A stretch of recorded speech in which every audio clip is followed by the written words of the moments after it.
Tunaondoka NCCR Mageuzi na kujiunga ACT Wazalendo. Kwanza ni kuunga juhudi za ACT Wazalendo zinazomtanguliza utu, uwajibikaji na maendeleo ya kweli kwa kila Mtanzania. Nataka niwaambie, na hili nataka mlielewe, chama cha ACT Wazalendo ndio kinaamini katika taifa la wote, maslahi ya wote. Yaani ukiwa na chama ambacho kinawajali wa Tanzania, hicho ndio chama cha mtu pekee ambaye una akili nzuri na akili timamu wa kwenda kujiunga na chama hicho kwa ajili ya kutetea maslahi ya Watanzania.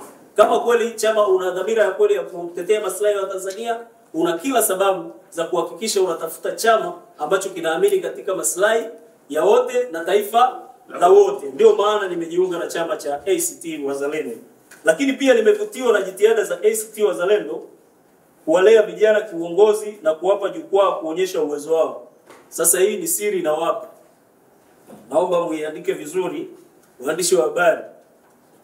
Juzi wakati kuna mkutano mkuu Dodoma wa chama cha NCCR Mageuzi, mimi Elisante Ngoma, wajumbe pamoja na wanachama wote wa halmashauri kuu walidhamiria na wakakubali mimi niwe naibu katibu wa chama taifa, na tukapita hatua zote.